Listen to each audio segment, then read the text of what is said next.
नमस्कार, news are आप देख रहे हैं। 4 बजे की 4 बड़ी खबर में आपका स्वागत है और मैं हूं आपके साथ काजल दुबे। सबसे पहले बात करेंगे 4 बड़ी खबर में इंडिया गठबंधन की, जहां भोपाल में होगी इंडिया गठबंधन की अगली बैठक। दूसरी खबर में बात करेंगे चंदेरी की, जहां चंदेरी में आगामी 15 सितंबर को प्रदेश के मुख्यमंत्री शिवराज सिंह चौहान चंदेरी में जन आशीर्वाद यात्रा के दौरान विशाल रोड शो में शामिल होंगे। तीसरी खबर में बात करेंगे आयुष्मान भव्य योजना की, जहां उत्तर प्रदेश में भी 17 सितंबर से इस योजना को लेकर पूरे प्रदेश में अभियान शुरू करेगी। चौथी और आखिरी खबर में बात करेंगे मध्य प्रदेश की, जहां आचार संहिता लागू होने से पहले कांग्रेस ने राज्य निर्वाचन पदाधिकारी से मुलाकात कर शिकायत दर्ज कराई है। क्या है पूरी जानकारी, जानेंगे इन्हीं 4 बड़ी खबरों में। तो आइए शुरू करते हैं 4 बजे की 4 बड़ी खबर।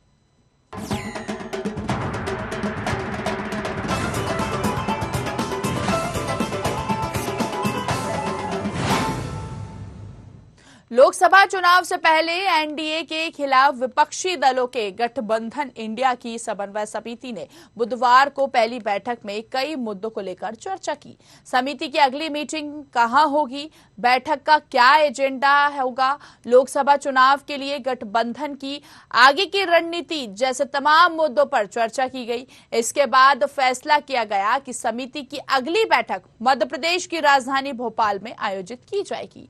अगले माह अक्टूबर के पहले हफ्ते में गठबंधन के घटक दलों के नेता भोपाल में एकत्रित होकर लोकसभा चुनाव के लिए आगे की रणनीति पर मंथन करेंगे।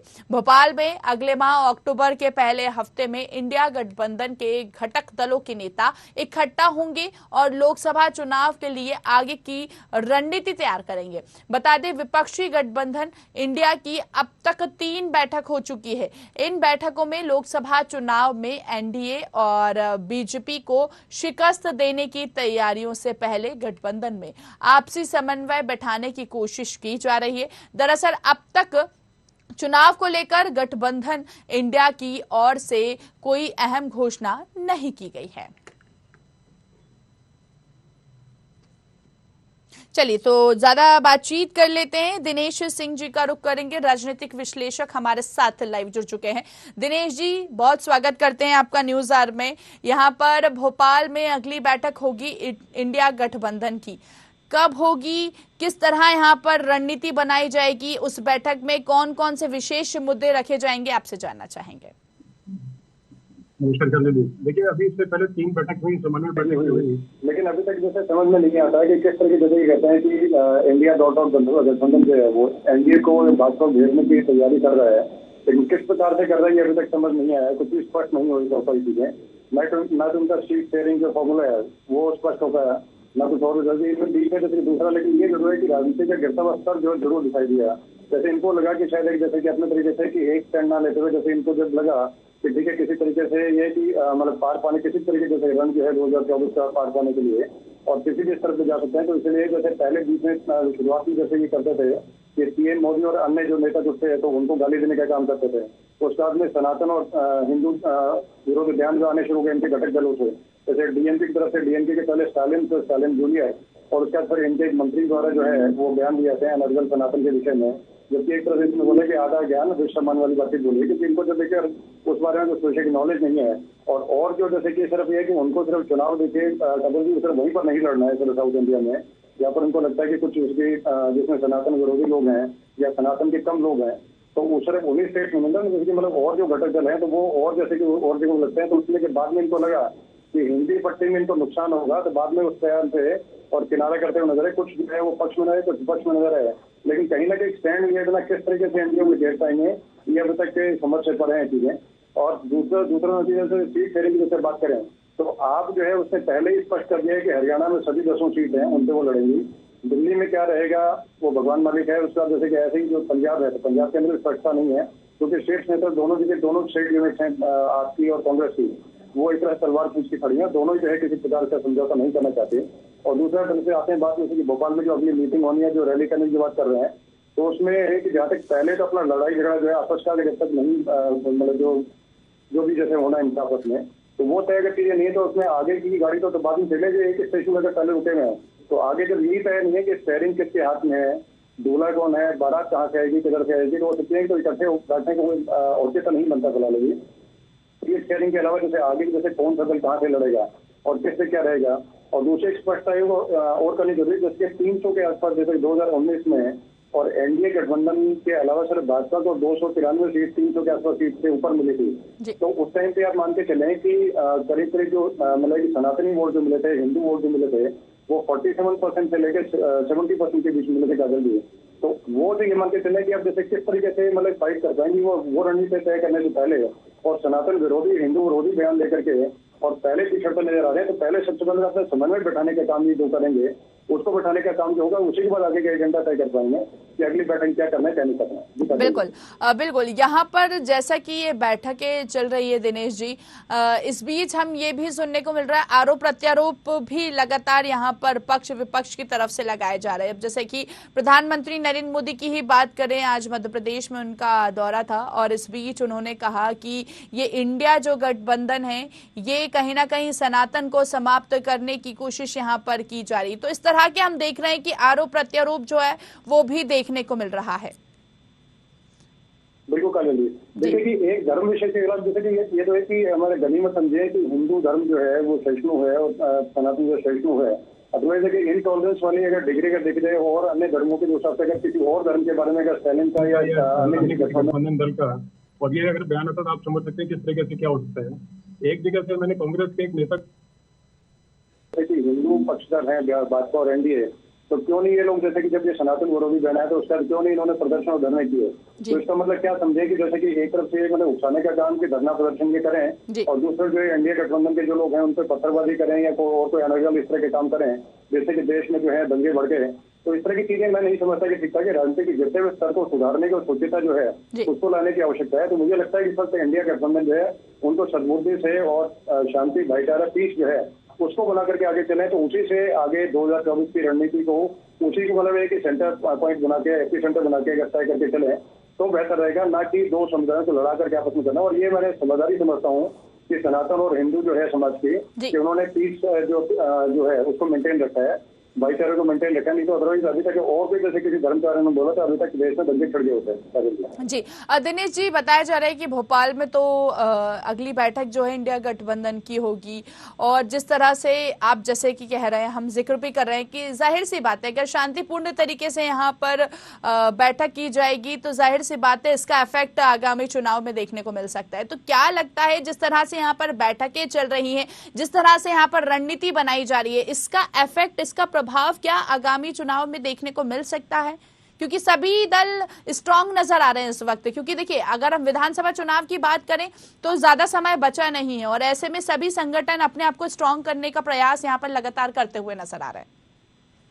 काजल जी, हर किसी राजनीतिक दल का लक्ष्य ये होता है कि ज्यादा से ज्यादा वोट प्राप्त करे और उनके लिए ज्यादा मतदाता है उनको साझे। लेकिन अभी समझ नहीं आता आपस में अगर इनकी टूट रहेगी इंडिया गठबंधन के तो किस तरीके से आगे बढ़ पाएंगे, कैसे आगे की रणनीति तय करते हैं। क्योंकि आपस में अगर खींचतान अगर रहेगी तो आप समझ सकते हैं किसी जगह अगर गृह कलेश अगर हो तो गृह कलेश मतलब कि आपस में इंटरनल अगर फाइट जो है वही अगर खत्म नहीं होंगे तो आगे का मतलब जो चलने का जो रास्ता है वो तो तभी तय करेंगे ना जब आगे पहले एक चीज एक स्तर को पार करेंगे। तो अगली बैठक है उसमें एजेंडा तय करने से पहले इनको ये कि आपस में पीसफुल तरीके से आपस में जो अपने जो झगड़े हैं मनमुटाव जो है उसको दूर करेंगे तभी कर पाएंगे। अदरवाइज जैसे कि मतलब कि अगर ठीक से लड़े तभी आगे चल सकते हैं। लेकिन अभी वो चीजें और ये आपस में जो आपस में इनका जैसे कि एकजुटता और हिम्मत है वो फिलहाल नजर नहीं आती, क्योंकि ईस्ट से लेके वेस्ट और साउथ से लेके नॉर्थ सभी जगहों पे आपस में कहीं ना जैसे टीएमसी को लें या साउथ में डीएमके और एआईएडीएमके को लें और उसी प्रकार से जम्मू कश्मीर में ले लें दोनों पार्टीज को ले लें, उसी प्रकार से और जैसे कि नॉर्थ में ले लें, तो सभी पार्टी आपस में एक दूसरे से उलझी नजर आती है। तो उसमें किस तरीके से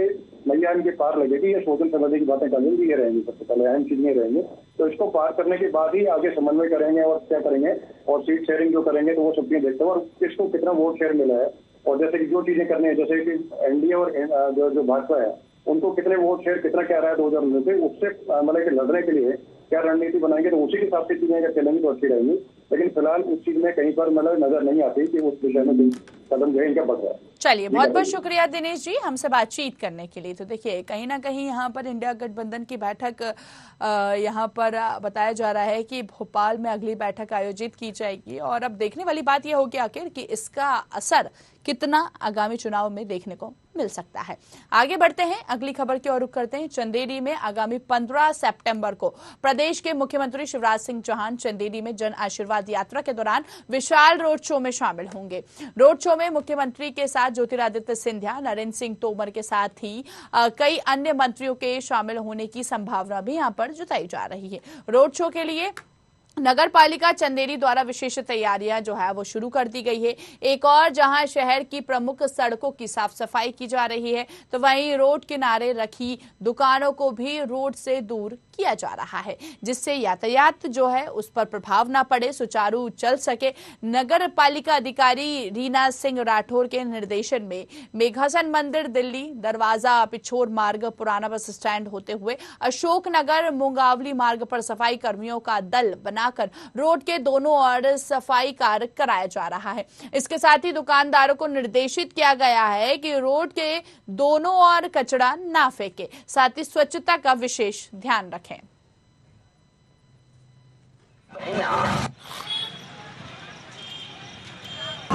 शिवराज मामा जिंदाबाद, शिवराज भैया जिंदाबाद।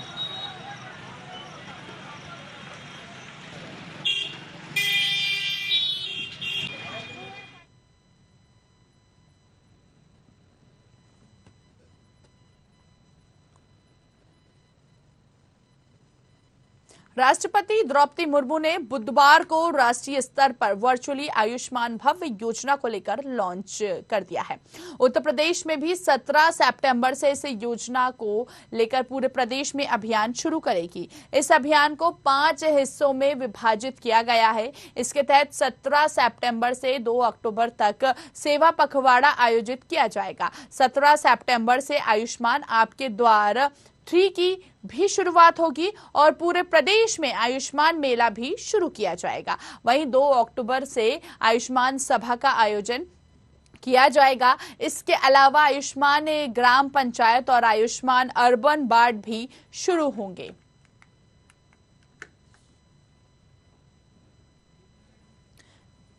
तो राष्ट्रपति द्रौपदी मुर्मू ने बुधवार यानी कि कल राष्ट्रीय स्तर पर वर्चुअली आयुष्मान भव्य लॉन्च किया है और उत्तर प्रदेश में भी 17 सितंबर से इस योजना को लेकर पूरे प्रदेश में अभियान जो है वो शुरू करेगी। इस अभियान को 5 हिस्सों में विभाजित किया गया है। इसके तहत बताया जा रहा है कि 17 सितंबर से 2 अक्टूबर तक सेवा पखवाड़ा आयोजित जो है वो किया जाएगा और साथ ही साथ 17 सितंबर से आयुष्मान आपके द्वार 3 की भी शुरुआत होगी और पूरे प्रदेश में आयुष्मान मेला भी शुरू यहां पर किया जाएगा।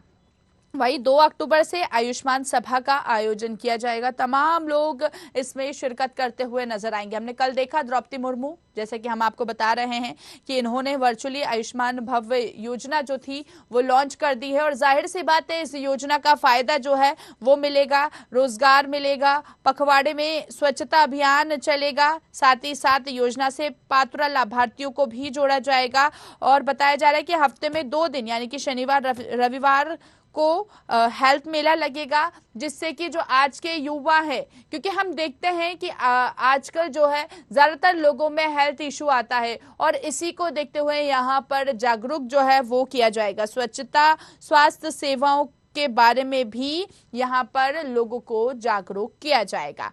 तो इस योजना से लाभ मिलेगा लोगों को और कहीं ना कहीं इसके अलावा आयुष्मान ग्राम पंचायत और आयुष्मान अर्बन वार्ड भी शुरू हो जाएंगे। तो हमने देखा कि कल यानी कि बुधवार को राष्ट्रीय स्तर पर वर्चुअली आयुष्मान भव्य योजना को द्रौपदी मुर्मू ने जो था वो लॉन्च कर दिया था। चलिए ज्यादा जानकारी ले लेते हैं, सहयोगी प्रशांत का रुख करेंगे। ब्यूरो हेड हमारे साथ लाइव जुड़ चुके हैं। प्रशांत, सेवा पखवाड़े में स्वच्छता अभियान यहाँ पर चलेगा और कहीं ना कहीं लोगों को जागरूक भी किया जाएगा और बताया जा रहा है प्रशांत के हफ्ते में 2 दिन यानी कि शनिवार रविवार को भी हेल्थ मेला लगेगा। तो जाहिर सी बात है कि इसका फायदा लोगों को मिलता हुआ नजर आएगा। प्रशांत। बिल्कुल काजल, देखिए उत्तर प्रदेश में जल्द ही ये बड़ी शुरुआत होने जा रही है। 17 सितंबर से शुरुआत होगी और 2 अक्टूबर तक ये शुरुआत चलेगी और सेवा पखवाड़ा भी आयोजित किए जाएंगे। और क्योंकि इसकी शुरुआत भव्य तरीके से हो। उत्तर प्रदेश देश का सबसे बड़ा राज्य है, तो यहाँ आबादी भी सबसे ज्यादा है, उसको लेकर भी ये कार्यक्रम तैयार किए जा रहे हैं। और क्योंकि ये राष्ट्रीय स्तर का कार्यक्रम है, इसको लेकर मुख्यमंत्री योगी आदित्यनाथ ने पहले ही समीक्षा बैठक कर ली है और इसको लेकर अधिकारियों को उचित दिशा निर्देश भी जारी कर दिए। और साथ ही साथ इस कार्यक्रम में पीएमजेवाई जो लाभार्थी हैं उनको भी शामिल किया जाएगा और तमाम जो कार्यक्रम है उसमें लोगों को जागरूक करने को लेकर भी यहाँ पर तमाम तैयारियां की गई हैं। चलिए ठीक है प्रशांत, आपका वापस रुख करेंगे। यहाँ पर डिस्कनेक्ट हुआ है आपका कॉल। तो देखिए यहाँ पर बता रहे हैं आपको कि राष्ट्रपति द्रौपदी मुर्मू ने बुधवार को राष्ट्रीय स्तर पर वर्चुअली अभियान आयुष्मान भव्य योजना को लॉन्च किया। उत्तर प्रदेश में भी 17 सितंबर से इस योजना को लेकर पूरे प्रदेश में अभियान जो है वो शुरू किया जाएगा। तो स्वास्थ्य सेवाओं के बारे में जागरूकता जो है वो बढ़ाई जाएगी और साथ ही साथ हफ्ते में 2 दिन यानी कि शनिवार और रविवार को हेल्थ मेला भी लगता हुआ नजर आएगा। हमारे साथ हमारे सहयोगी लगातार प्रशांत लाइव जुड़े हुए हैं। प्रशांत, आप अपनी बात पूरी कीजिए, क्या बता रहे थे आप? जी काजल, जिस तरीके से उत्तर प्रदेश सरकार ने यहाँ तैयारी कर रखी है और आयुष्मान मेला हफ्ते में 2 दिन लगेगा, जिसमें शनिवार और रविवार को यहाँ पर आयुष्मान मेला आयोजित किया जाएगा और यहाँ ज्यादा से ज्यादा लोगों को स्वास्थ्य को लेकर लाभ मिल सके, उसको लेकर मुख्यमंत्री योगी आदित्यनाथ ने ग्रामीण स्तर पर और उसके साथ शहरी स्तर पर इन मेलों को संचालित करने को लेकर योजना बनाई है और इसका संपूर्ण संचालन हो और संचालन सफलतापूर्वक हो, इसको लेकर भी अधिकारियों को जिम्मेदारी दी गई है। और साथ ही साथ सेवा पखवाड़े में स्वच्छता अभियान भी चलाया जाएगा और पीएमजेवाई जो योजना है उसके जो लाभार्थी है उनको भी जोड़ा जाएगा और 2 दिन जो यहाँ पर मेला लगाया जाएगा उसमें तो ज्यादा से ज्यादा लोगों को स्वास्थ्य चेकअप मिले और उसके साथ ही जो बीमारियां हैं उनकी उसको दवाई मिले। यह भी देखा जाएगा क्योंकि ग्रामीण क्षेत्रों में सबसे ज्यादा लोग जो हैं कोई ना कोई बीमारी से जूझ रहे हैं, शहरी क्षेत्रों में भी ऐसी तमाम बीमारियां हैं। उससे यह भी उत्तर प्रदेश सरकार के सामने एक आंकड़ा निकल कर आएगा कि सबसे ज्यादा कौन सी बीमारी लोगों में बढ़ रही है, ग्रामीण क्षेत्रों में कौन सी बीमारी है। यानी अलग अलग जो भौतिक और देखा जाए भौतिक के साथ ही क्षेत्रवाद के हिसाब से वहाँ देखा जाए कि कौन सी बीमारियां ऐसी पनप रही है जिससे लोगों को नुकसान हो रहा है। जैसे उत्तर प्रदेश को देखा जाए तो तराई क्षेत्र के जिले जो इसमें बाढ़ से प्रभावित हैं वहाँ विभिन्न प्रकार की बीमारियां चल रही हैं, जिसमें लोगों को दस्त है, उल्टियां हैं और इसके साथ ही एलर्जी जैसी बीमारी है और उनके साथ सिर दर्द है। तो ऐसे में वो भी आकलन हो जाएगा और बुंदेलखंड का क्षेत्र है जहाँ सबसे ज्यादा गर्मी पड़ती है, तो वहाँ भी ये आकलन निकल कर आएगा कि लोगों को कौन सी बीमारियां यहाँ सबसे ज्यादा हो रही हैं। उसमें पानी को लेकर भी तमाम जो समस्याएं होती है, पानी में आर्सेनिक की मात्रा ज्यादा होती है, उससे भी लोगों को नुकसान होता है। और साथ ही साथ कानपुर बुंदेलखंड क्षेत्र के ऐसे कई जिले हैं जब पानी के कारण लोगों में तेजी से कैंसर के मरीज भी निकल कर आ रहे हैं। जो वहाँ हृदय रोग संस्थान है या फिर जो वहाँ कैंसर इंस्टीट्यूट है उनके द्वारा भी कहा जा रहा है कि जिस तरीके का पानी यहाँ पर आ रहा है वो लोगों को नुकसान कर रहा है। हालांकि उत्तर प्रदेश सरकार लगातार इनके सुधार को लेकर जहाँ भी शिकायतें आती हैं वहाँ जल का निरीक्षण कराती है और मतलब जल का वहाँ पर सर्वे कराती है किस तरीके से इसमें कमियां हैं उनको लैब भेजकर चेक कराया जाता है या कौन से ऐसा रासायनिक तत्व जिससे लोगों को नुकसान पहुंच रहा है। और कभी भी सरकार को ऐसा लगा कि यहाँ पर गंभीर बीमारियां फैल सकती हैं तो वहाँ स्वास्थ्य विभाग की टीम को भेजकर उन लोगों को स्वास्थ्य संबंधी जागरूक करने के साथ स्वच्छ पानी भेजने की व्यवस्था बनाई है, जिसमें हर घर जल नल योजना तेजी से संचालित है उत्तर प्रदेश में। और साथ ही साथ क्योंकि अब बरसात गुजर चुकी है तो ऐसे में सबसे ज्यादा ग्रामीण इलाकों में या शहरी इलाकों में गंदगी ज्यादा होती है, अमूमन से थोड़ी बढ़ जाती है, पानी के बाद कीचड़ हो जाता है, नदी नाले भी उफना जाते हैं, नालियां भी भर जाती हैं। तो सेवा पखवाड़े के तहत यहाँ स्वच्छता अभियान भी चलाया जाएगा। तो ये महत्वपूर्ण योजना है जो लगातार चलेगा। इसके बाद शनिवार और रविवार को यहाँ पर स्वास्थ्य मेला भी आहूत किया जाएगा। बिल्कुल प्रशांत, काफी महत्वपूर्ण है और ये जो 2 डेट डिसाइड किए गए हैं सैटरडे संडे ये ऑफ डे होते हैं, तो जाहिर सी बात है हेल्थ मेले में सभी लोग इसका इस्तेमाल जो है कर पाएंगे, इस योजना का लाभ सभी को यहाँ पर मिल पाएगा। बहुत बहुत शुक्रिया प्रशांत हम तक जानकारी पहुंचाने के लिए। तो देखिए इस योजना को लॉन्च कर दिया गया है और यहाँ पर कहीं ना कहीं स्वच्छता के बारे में भी संदेश दिया जाएगा और इसके साथ ही साथ स्वास्थ्य के बारे में भी लोगों को जागरूक किया जाएगा। आगे बढ़ते हैं, अगली खबर की ओर करते हैं। आचार संहिता लागू होने से पहले कांग्रेस ने राज्य निर्वाचन पदाधिकारी से मुलाकात कर शिकायत दर्ज कराई है। कांग्रेस का आरोप है कि सरकार पुलिस के जरिए चुनाव को प्रभावित करने की कोशिश कर रही है। कहा कि पहले एडिशनल एसपी रहे अधिकारी को एसपी बना दिया जाता है, फिर उन्हें आईपीएस का कैडर अलॉट होता है और साथ ही जातिगत तरीके से पोस्टिंग कराई जाती है। मंत्रियों के क्षेत्र में भदौरिया टीआई की पोस्टिंग की जा रही है। लहर सहित भिंड के कई विधानसभा क्षेत्र में जातिगत तरीके से पोस्टिंग हो रही है। कांग्रेस ने दावा किया है कि इससे चुनाव प्रभावित हो सकता है, इसलिए मुख्य निर्वाचन अधिकारी संज्ञान लेकर पुलिस अधिकारियों के खिलाफ कार्रवाई करे। साथ ही जिन पर छोटे छोटे मुकदमे काफी पुराने थे उनको जिला बदर और ब्रॉन्ट कर भरने की भी कार्रवाई यहां पर की जाए, जबकि भाजपा के समर्थक खुलेआम घूम रहे हैं। लाहौर से बीजेपी ने प्रत्याशी भी गोलीकांड में शामिल व्यक्ति को टिकट दिया है।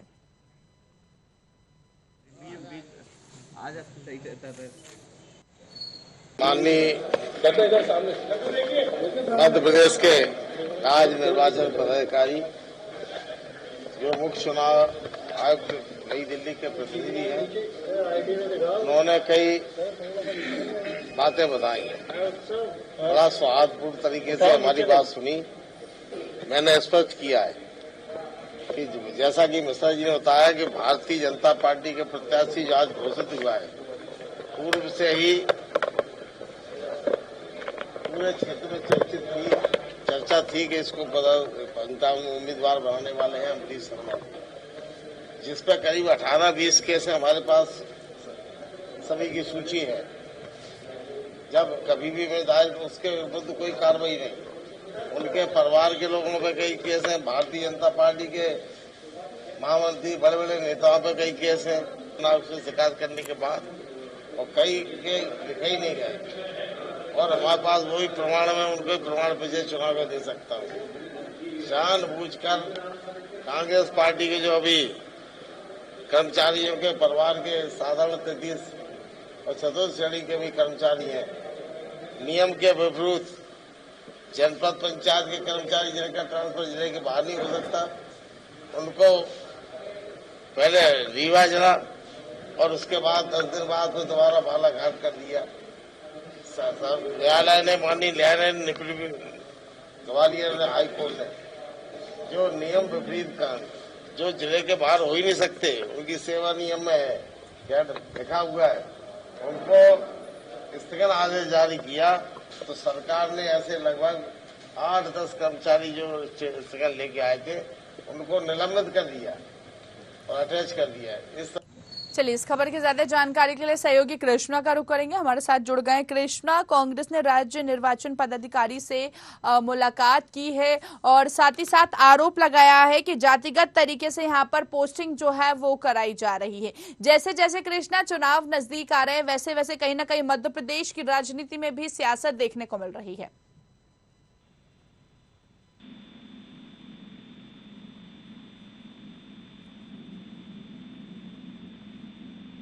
और आरोप प्रत्यारोप के दौर शुरू हो गए हैं।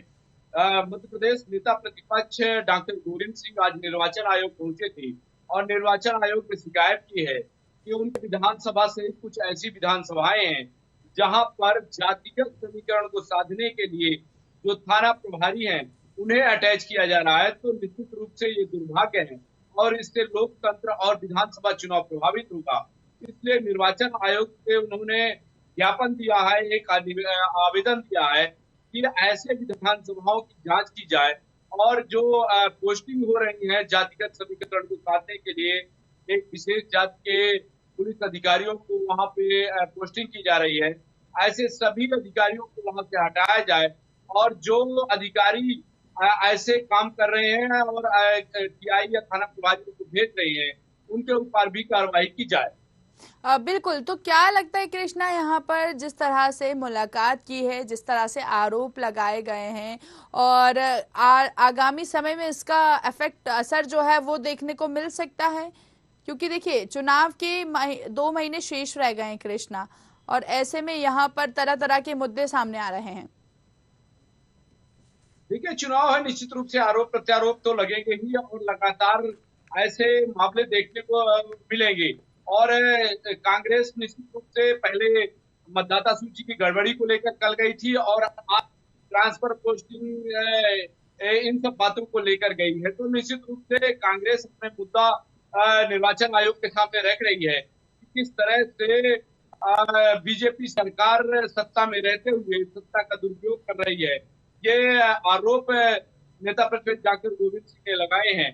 क्योंकि विधानसभा के नेता प्रतिपक्ष हैं, इसलिए इस मामले को निर्वाचन आयोग जरूर संज्ञान में लेगा। चलिए, बहुत बहुत शुक्रिया कृष्णा हम तक जानकारी पहुंचाने के लिए। तो देखिए, निर्वाचन पदाधिकारियों ने मुलाकात की कांग्रेस से, और हम देख रहे हैं कि जिस तरह से मध्य प्रदेश में विधानसभा चुनाव होने हैं और कहीं ना कहीं मध्य प्रदेश की जो राजनीति की अगर हम बात करें तो कहीं ना कहीं ये बढ़ती हुई नजर आ रही है। और विधानसभा चुनाव को देखते हुए पहले से ही आरोप प्रत्यारोप का दौर भी यहाँ पर देखने को मिल रहा है। इन 4 बजे की 4 बड़ी खबरों में इतना ही। दीजिए मुझे इजाजत और देखते रहिए न्यूज़ आर। नमस्कार।